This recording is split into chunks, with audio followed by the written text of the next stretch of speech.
people like me. You need people like me so you can point your f***ing fingers and say, that's the bad guy. That's the bad guy. That's the bad guy. That's the bad guy. That's the bad guy.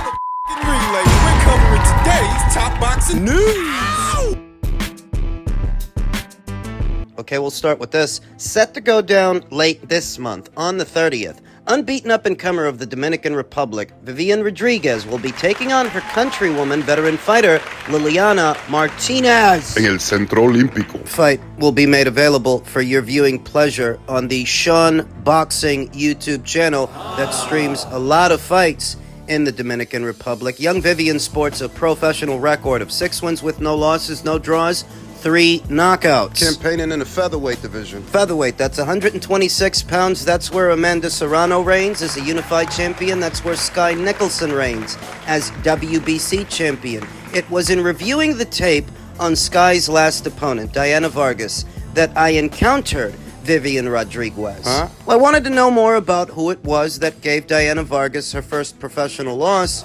Ended up finding out about Vivian Rodriguez, and this is quite the young fighter, quite the young boxer. She's going to be taking on veteran fighter Liliana Martinez, who sports professional record of 24 wins with 19 losses, no draws, 15 knockouts, having been knocked out 4 times in 43 professional bouts. A good acid test for Vivian. A veteran fighter with a lot more pro experience, more fights, more rounds in the bank than young Vivian. Liliana last saw action in June of last year opposite the ring America's own Tiaria Brown, who also campaigns in the featherweight division. Tiara won a majority decision. In that way, Liana is coming right off a loss she suffered over a year ago going into this fight. Whereas Vivian saw action more recently in December of last year opposite the ring Bastalia Sanchez. She won a unanimous decision. And now she's going to be fighting Liliana Martinez, who's a lot more experienced than Vivian, but what Vivian lacks in experience, she makes up for in talent. Raw talent. It's a very talented young fighter. Good physical dimensions for a featherweight, good height, good length. Usage of the lead hand. You see how she keeps it out there. She keeps it working, keeps her opponent's focus on it so she can bring over that right. How to best describe Vivian's usage of the lead hand? She uses it as a decoy. It's a setup punch. It's definitely a setup for the back hand, pumping it out there, simultaneously probing with it, letting her opponent know that you don't just get to come forward without paying for it. It's not safe. There's similarities between Vivian and Liliana and how they go about fighting a fight. In a fight, they are trying to do many of the same things. What separates them, what I think separates them, is that Lillian's offense, it's not tight. You know, she's going to try to move and punch the same way that Vivian would try to move and punch. But Lillian's punches are a lot wider. They can be countered. She can be caught. A lot of the same things that Vivian tries to do in a fight, Liliana tries to do in a fight as well, but her defense is a lot leakier. Expound. So when you hear about a fighter having leaky defense, that essentially means that they might try for a shot when it's not safe to do so, get themselves countered in the process, or the way they throw a punch, that it's too wide. Be caught in between. So while Liliana and Vivian go about fighting a fight in a very similar way, really separates them is form, fundamentals. Vivian has better fundamentals. Even if she's nowhere near as experienced as Lilian, she is a more fundamentally sound fighter than Lilian. She lacks in experience. She makes up for in form, function, youth, freshness. So this is a good acid test for Vivian because she'll be facing an opponent that is somewhat similar to herself, goes about fighting a fight in a similar way with a few avenues of opportunity. That Liliana's defense is leaky, and even though she's got a lot more pro experience, more fights than Vivian, she hasn't actually fought in over a year. It's ring rust. There's enough there that she can make Vivian Rodriguez work because she's not just going to stand in one spot. She is going to move around. You don't learn much just fighting stationary targets. She is going to let her hands go. She is going to throw some punches. Not just gonna run. She gave Tiaria Brown a decent enough fight last year. She can give Vivian Rodriguez a decent enough fight this one. Good experience fight, good acid test. I like Vivian Rodriguez to win a points decision. I don't think she stops Ileana. I don't think she knocks her out. But I do think she can show the neater, tidier work. I do think she can show the cleaner boxing because she's a younger, fresher fighter than Ileana. Sharper. I anticipate Vivian will advance to a professional record of 7-0 in her next fight later on this month. You know, it's crazy and it makes me laugh with all the antics that Canelo is doing and saying in the media and whatnot about the size and he won't get no credit and all this type of things. But Canelo been fighting smaller guys his whole career. Canelo been making his own catch weight for years. You know, Canelo fought a smaller Mayweather. Canelo fought a smaller Amir Khan. You know, he fought Jamel Charlo, and I'm pretty sure he didn't make as much money with all those guys except Mayweather, even Berlanga right now, that he will with me. But yet and still, you know, he have all these excuses why he don't want to take a fight with me. If it's all about business. Said that he would be willing to pay whatever you want to fight Crawford. Fine. Yeah. If he's willing to pay whatever I want, hands down. Then you doing good business. If I'm easy work, I heard him say I'm easy work. For me, in my weight class, it's an easy fight. For me, easy money. If I was easy work, well, you know, you would take all that money that he's offering you. But yet and still, he want $200 million for Benavidez, and he want $150 million to fight me. So that just lets me know right there that I'm a threat to him. So if the money is right, I'm in, because you know I don't like to fight guys like Crawford because he move a lot and the fight is not that great. I'm a threat to him. I'm a threat to his legacy, because it would be crazy for a guy that started at 135 to come all the way up to 168. Your weight, no catch weight, no none of that. I saw Crawford the last fight, and he don't move that much now. So if the money is right, I mean, and dethrone you.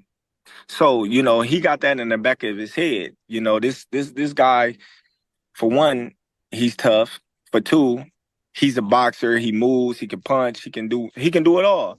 I can't slip up and lose to this little guy. Then what will my fans think of me? What will my Mexican people think of me? So, you know, it's a big risk for him. Like he said, he don't get nothing out of it, but he does get a lot of it out of it.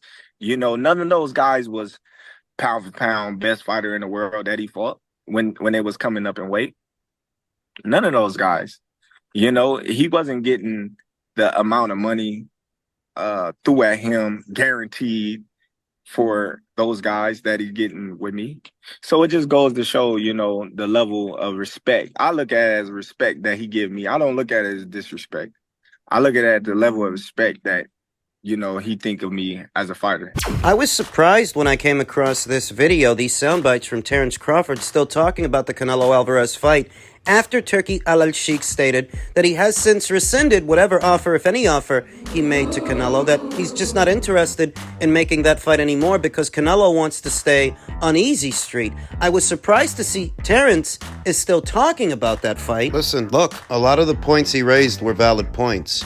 You didn't have an aversion to facing fighters that are smaller than you are before. All of a sudden you have one now? Amir Khan moved up from welterweight up to middle for Canelo Alvarez. Jermell Charlo, he moved up from junior middle up to super middle for Canelo, and that was in recent years. That wasn't even that long ago. It's the same move Terrence would have to make. But you would actually get more money. There's more money in it for you in fighting Terrence than you would make fighting them because Turkey's going to put it up. So the question is, if Canelo Alvarez thinks Terrence is easy work and that's easy money, then why wouldn't you do it? Why not? It stands to reason. Terrence Crawford's interpretation of it is that Canelo views him as a threat. Maybe he didn't view Amir Khan as a threat, and he didn't view Jermell Charlo as a threat. But when it comes to him, and the reason that he has an aversion to facing him is because Canelo views him as a threat. I'm not joined at the hip to any of these guys. I don't pledge fealty to either Canelo or Crawford. That is a valid question, and you should never become so big a fan of someone that you can't answer valid questions. So what's the answer? Terrence thinks commercially a fight between him and Canelo would do better business than a fight between Canelo and the guy he's about to fight, Edgar Berlanga. So what's the answer? I think there is some truth to that. That commercially, Canelo versus Crawford would do better business than Canelo versus Berlanga. Nobody thinks Berlanga's going to win that fight. There's no intrigue. Whereas because of Terrence Crawford's pound-for-pound status and that he's of a similar ilk to Canelo Alvarez, there are people that still give him a chance. Even if you don't. And I don't. There are people that do. So if Canelo Alvarez has fought smaller fighters before that moved up in weight to fight him, you didn't have an aversion to doing that in the past. Why do you have an aversion to doing that now? For more money. I think he's playing hard to get, if I had to guess, because I don't think he's actually afraid of Terrence Crawford, especially after how he looked on Saturday. What? He's playing hard to get. When I looked at the dollar amounts Canelo mentioned, $150 million for Terrence Crawford, $200 million for David Benavidez, I thought to myself, those are astronomical numbers. Even for Canelo, it's asking a lot. The highball tactic. Negotiations for any of those fights, the Benavidez fight or the Crawford fight, they haven't actually started. I mean, they haven't actually gone into negotiations, serious negotiations. So while it's a conversation, Canelo Alvarez started high, really high. The highball tactic. Maybe you're asking for $200 million because you're expecting to make $100 million for Benavidez. Maybe you're asking for $150 million for Terrence Crawford because you're really looking to get about $80 million, $70 million. The highball tactic. Started off really high, so that maybe when he comes down from that to a more realistic number, it's also more realistic for Turkey. But it's also about timing. Canelo Alvarez said that they were pressuring him for an answer ahead of this Edgar Berlanga fight, and he's not ready to enter into talks until that fight is done. He's focused on that fight. And you want him to start talking about this one. I said it in my previous video. Canelo Alvarez is not the fighter that's just gonna ooh and ah when you throw numbers at him. He's not easily impressed. I don't think he's scared of Terrence, least of all after Saturday. Sorry, but I don't. I have to reconcile Canelo Alvarez throwing the numbers out there that he threw out there with not being scared of Terrence Crawford. I have to reconcile those two things. Because the numbers you're asking for are astronomical. Some might say you're pricing yourself out. But at the same time, I saw what I saw, and I know what I saw. Crawford looked human at 154. At 168, he might be in over his head. So make it make sense. Why did Canelo ask for so much money for a guy he claims is easy work? Because he knows Turkey has a lot of money, and he himself knows he makes a lot of money? The highball tactic. He started off high, really high, in the neighborhood of $150 million, because maybe what he's really looking for is $100 million or $80 million. The highball tactic. It could be that, because what I don't think is Canelo is scared of Terrence Crawford. I don't think that after Saturday, least of all. It's the only way it makes sense. Reconciling what he asked for versus him not being scared of Terrence, then why are you asking for so much? Because they have so much to give. And Canelo's milking it. He's trying to milk it. Terrence Crawford accused Eddie Hearn of being disrespectful after a video was posted of his conversation with Canelo Alvarez. I thought it was disrespectful for Eddie Hearn to lie and say we had to use your name to promote the fight. We didn't use Canelo's name to promote shit. He's trying to stay friends with him, but it's disrespectful to me. How is it disrespectful to you when you're the one who's been saying you want to fight Canelo Alvarez, and after Saturday's fight, you're still talking about fighting Canelo Alvarez? He's trying to stay friends with him, but it's disrespectful to me. Anytime they gave me any question about Canelo, I shut it down. So for him to say we had to use his name to sell the fight is disrespect. They did use his name to sell the fight. Many people viewed this past weekend's fight as an audition for a Canelo Alvarez fight, that if Terrence makes it through, all right, Maybe he'll move up in weight. Maybe he'll fight Canelo. We all knew that, and we all saw it. Now, there are some preliminary estimates as to what the fight did, rather what the fight didn't do, by way of Kevin Iole, veteran combat sports scribe Kevin Iole, who reports that the event lost about $10 million. Some very ambiguous language in there. It likely lost $10 million. That they papered the house and gave away tickets by the boatload, but the pay-per-view buys, the pay-per-view sales were actually negligible via several sources, none of which can be verified. You don't believe Kevin? I do think it's a little hard to believe that Kevin or anybody that he spoke to has the inside track on Turki Al-Sheikh and what he's doing when this was his very first show in America. Who do you know that he knows? The reason that I'm skeptical about any inside intel anybody claims to have now as opposed to before is because before you might have one or two inside guys at the cable and satellite company that might tell you what a fight did, or maybe an inside guy with a promotional outfit that can relay some preliminary figures to you. But that was before, and this is now. This pay-per-view was distributed by more than one major platform. It was 2 to 3. I believe it was DAZN and ESPN. And pay-per-view.com, I think. You would need to tally the pay-per-view buys that were brought in on every single one of those platforms. You would need to talk to somebody at Matchroom. One would think you'd need an inside guy there too. In other words, the viewing figures may be harder to come by when there are so many fingers in the pie. And a pay-per-view is distributed across such a wide base because you're not just talking about the US market anymore. DAZN is a global streaming app. Do you have US numbers, UK numbers, and anywhere else the pay-per-view was distributed? You would need a lot more intel than you used to before. That's why I'm skeptical. It just seems vague to me. It's not that it's outside the realm of possibility that they might have overspent, because that is what Turki Al-Sheikh has been doing. He's been throwing massive boatloads of cash at some of these fights. But for anyone to claim that they can put the total losses at $10 million...